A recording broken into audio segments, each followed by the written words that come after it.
I'm going to be starting a new series on finding fine gold. This is what I'm going to be catching it with right here. I'm still debating on whether I should set up the system up there or keep it at the house and bring the tailings down. So I ran about, I'd say 12 buckets in the sluice, and here's my concentrates right here.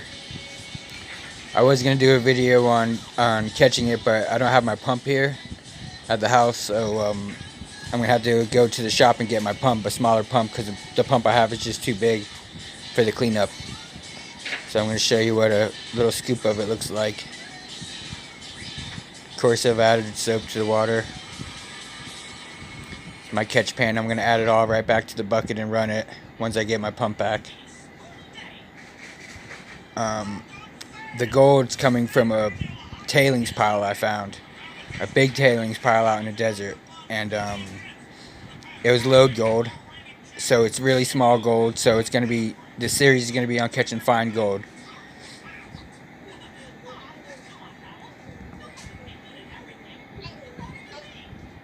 It's really heavy. This is the concentrates, so it doesn't want to slump off easy.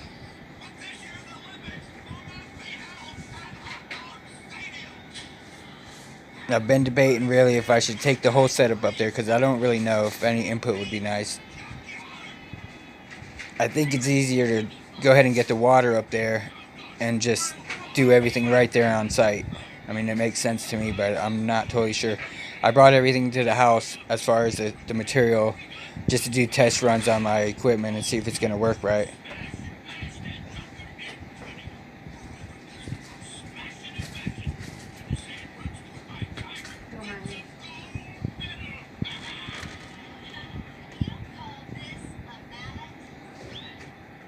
See how heavy it is, it don't even want to come off.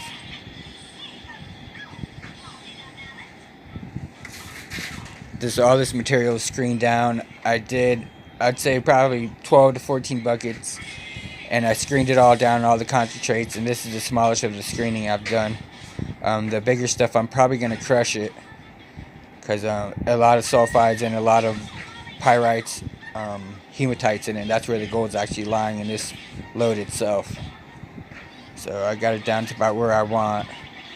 Now remember, it's really fine gold, so it's hard to see. I couldn't really capture it in this video because it's cold outside. It's winter time right now in Arizona. I'm in South Arizona. I'm not used to the cold like this. So this is me switching it to the cleanup side of the pan. I never really do this too much. This is just for the video.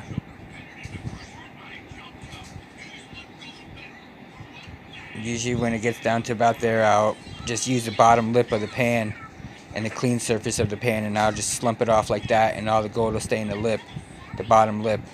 You know, just repeat that. You can literally just cut it in half almost if you solidify it good enough. Or liquefy it, I guess you could say, down in the corner. Alright, so I guess this is about where I'm going to stop.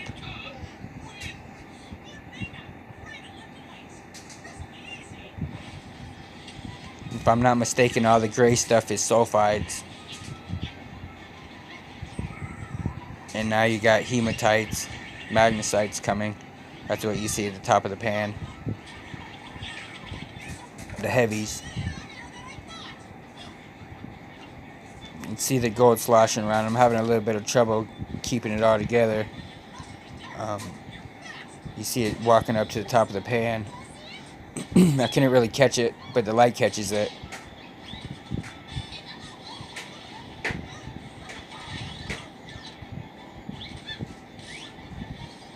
So I'm going to be taking you where I'm finding it, how I'm getting it, what I'm going to do with it. I'm going to make buttons out of it. I will show you that. I'm going for 3 ounces this season with it. This is for the fine gold.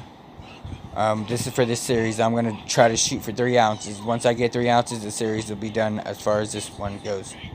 So there's a little scoop, guys. Stay tuned, because I'll show you what the cleanup is in a day or two.